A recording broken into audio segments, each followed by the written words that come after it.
Je lis du livre de 1 Roi chapitre 17, verset 24, ce qui suit.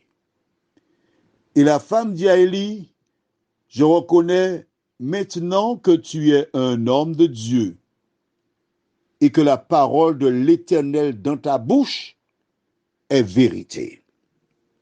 Prions. Notre Seigneur et notre Dieu, quelle tristesse. Mais cette tristesse, elle est là afin que nous puissions comprendre l'histoire. Merci de nous bénir à travers ces écrits. Fais-nous du bien, nous t'en prions. Au nom de Jésus et pour ta gloire éternelle. Amen. Je reconnais maintenant que tu es un homme de Dieu.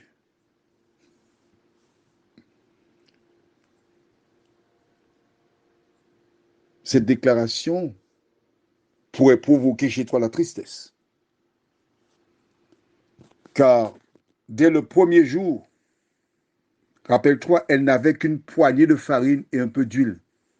Il y avait juste assez. Il n'y avait même pas assez pour Élie et elle et son fils. Mais dès le premier jour, lorsqu'elle a fait le petit gâteau qu'elle a donné à Élie qui a mangé, quand elle a fini, elle voit qu'il reste encore de la farine. Mais ce n'est pas possible. Mais j'ai pris toute la farine, j'ai fait pour lui. Ah, c'est un homme de Dieu qui est là. Cela devrait être suffisant pour elle. Le lendemain, ils ont mangé, il y avait encore.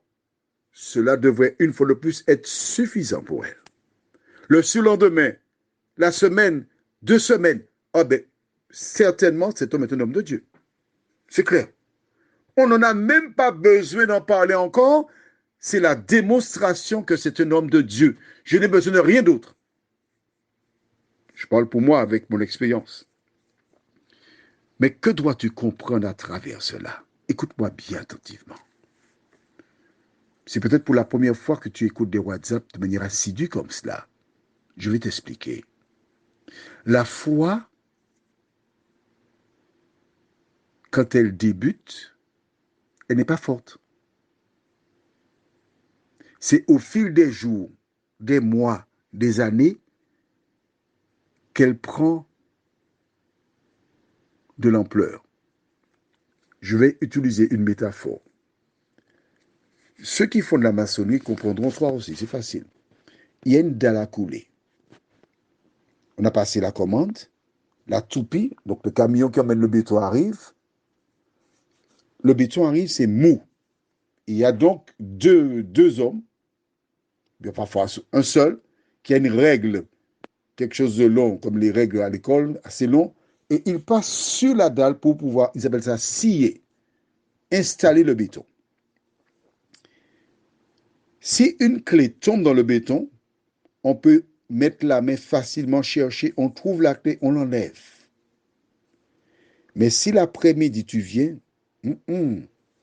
ce ne sera pas facile. Quant au lendemain, alors là, c'est marteau-piqueur. Vois-tu? Cette femme est en train de découvrir Dieu. Elle a une foi débutante. C'est au fil des miracles que sa foi va s'affermir.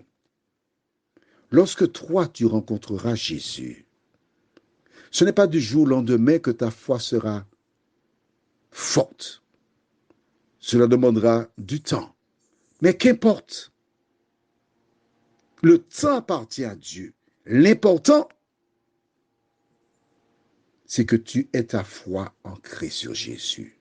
Prions. Notre Seigneur, notre Dieu, elle a été éblouie. C'est merveilleux de voir un enfant mort revenir à la vie.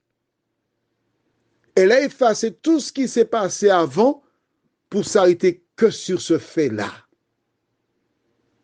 Seigneur, beaucoup d'entre nous sommes émerveillés par des tours de magie. Mais de nous aider à comprendre que dans le christianisme, il n'y a pas de magie, il n'y a que la vérité. Fais-nous du bien, assiste-nous. Et nous verrons demain, Seigneur, comment ne pas nous fier au miracle, mais à ta parole. Cette grâce nous te réclamons au nom de Jésus pour ta gloire éternelle. Amen. Je te souhaite une bonne journée.